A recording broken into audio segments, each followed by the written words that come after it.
School पुस्तकालय की शांति में समर ल्यूसेंट्स जनरल नॉलेज के पन्नों में खोया हुआ बैठा है। उसकी उंगलियां प्रत्येक शब्द को खोजती हैं, इतिहास के रहस्यों को खोलने के लिए उत्सुक हैं। धूप में नहाया हुआ समर ऊंची अलमारियों के बीच चुपचाप खड़ा है। हवा में पुराने कागज की गंध भरी हुई है। विचारों में खोए हुए समर फुसफुसाते हैं, इतिहास आखिर बनता कैसे है? एक रहस्यमय रोशनी जीवन में चमकती है। पुस्तकालय में एक स्वर्गीय चमक बिखेरती है। पुस्तकालय में धूप की किरणें आ रही हैं, धूल के कणों और पुरानी कागज की गंध को रोशन कर रही हैं। एक प्राचीन पाठ चमकने लगता है। उसके पृष्ठ इस तरह फड़फड़ाते हैं जैसे किसी भूत ने छुआ हो। एक भूतिया आकृति झिलमिलाती हुई अस्तित्व में आती है। इसका रूप पारभासी और अलौकिक है। समर विस्मय से देखता है जब आत्मा बोलती है, तुम जानना चाहते हो कि इतिहास कैसे लिखा जाता है ना? तो आओ हम एक यात्रा पर निकलें। समर को एक भंवर में धकेल दिया जाता है। एक समय सुरंग जो अतीत में फैली हुई है। वह देखता है कि कैसे एक राजा सावधानी पूर्वक तांबे की प्लेट पर प्राचीन प्रतीकों को उकेरता है। अथक धूप में समर अपनी आंखों को ढौंकता है। उसका चेहरा गहरी एकाग्रता से उकेरा गया है क्योंकि वह कलाकृति का अध्ययन करता है। दबी हुई आवाज में फुसफुसाते हुए समर सोचता है, यह क्या है? एक आवाज गूंजती है, प्रकट करती है, यह एक अभिलेख है, शिलालेख। यह ताम्रपत्र पर लिखा गया है। ऐसे शिलालेख हमें बताते हैं कि राजा क्या क्या करता था, युद्ध जीता या दान दिया। यह एक शिलालेख है, यह तांबे की प्लेट पर लिखा गया है। ऐसे शिलालेख हमें बताते हैं कि राजा क्या करता था, चाहे वह युद्ध जीतता था या दान देता था। समर खंडहरों के बीच खड़ा है।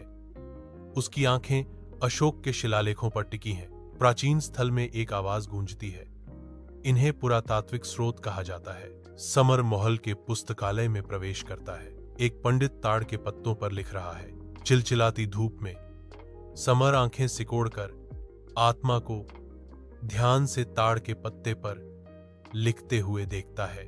समर पूछता है, ये क्या लिख रहे हैं? आत्मा जवाब देते हैं, ये साहित्यिक स्रोत हैं। उदाहरण, वेद, उपनिषद, रामायण, महाभारत। प्राचीन भारत की चिलचिलाती धूप में मैं खड़ा हूं, विचारों में खोया हुआ। समर आखिरकार एक गुफा में पहुंच जाता है। गुफा चमकती है, जो हजारों सिक्कों से भरी है। अथक धूप में धूल के कण घूमते हैं क्योंकि आत्मा प्राचीन सिक्कों के खजाने की ओर इशारा करती है। ये सिक्के हैं, आत्मा घोषित करती है। आवाज इतिहास के भार से गूंजती है। इनसे हमें शासक का नाम, युग, धर्म और व्यापार का पता चलता है। समर एक सोने का सिक्का उठाता है। इसमें चंद्रगुप्त विक्रमादित्य लिखा है। अथक धूप में धूल के बवंडर प्राचीन भारतीय भूभाग पर घूमते हैं। समर की आवाज विस्मय से गूंजती है, वाह, इतिहास सचमुच एक खजाने की तरह है। समर की आंखें धीरे धीरे खुलती हैं। उसकी निगाहों में एक जागृत जागरूकता लौट रही है। वह खुद को स्कूल पुस्तकालय के परिचित परिवेश में वापस पाती है। उसके हाथ में उसने ल्यूसेंट की किताब पकड़ी हुई है।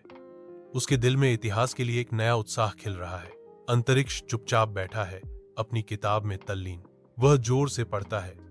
इतिहास के 4 प्रकार के स्रोत हैं: पुरातात्विक स्रोत, साहित्यिक स्रोत, विदेशी यात्रियों के वृत्तांत, सिक्के और शिलालेख।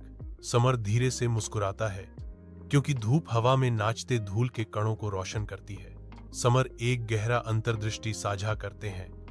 इतिहास केवल किताबों में एक विषय नहीं है, बल्कि समय के पन्नों में छिपा एक सत्य है। यदि आप स्रोतों को समझते हैं तो इतिहास स्वयं बोलना शुरू कर देगा। प्राचीन भारत के विशाल आकाश के नीचे राजा सावधानीपूर्वक एक तांबे की प्लेट पर शिलालेख उकेरता है। ताम्रपत्र उस युग की राजनीतिक और सामाजिक व्यवस्था को दर्शाता है।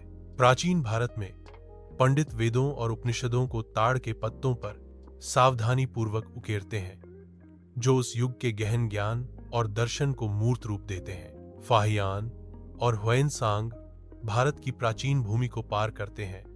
उनकी यात्राएं जीवंत परिदृश्यों से होकर गुजरती हैं। वे सावधानीपूर्वक अपने अनुभवों को रिकॉर्ड करते हैं, जो बीते युग के सार को कैद करते हैं। उनके इतिहास प्राचीन भारत के जीवन और संस्कृति की झलक पेश करते हैं। एक प्राचीन गुफा में धूप की किरणें प्रवेश करती हैं, जिससे सिक्कों का खजाना दिखाई देता है। सिक्के चमकते हैं, जो बीते युग के व्यापार और धन की कहानियां बताते हैं। समर इतिहास के प्रति एक नए उत्साह के साथ पुस्तकालय लौटता है। समर अपनी ल्यूसेंट किताब खोलता है। वह इतिहास के स्रोतों के बारे में पढ़ता है। समर को एहसास होता है कि इतिहास केवल एक विषय नहीं है, बल्कि समय के भीतर छिपा हुआ सत्य है। समर का निष्कर्ष है कि मैं इतिहास के बारे में और जानने के लिए उत्सुक हूं। समर स्कूल से बाहर निकलती है। उसका चेहरा इतिहास के लिए एक नए उत्साह से चमक रहा है।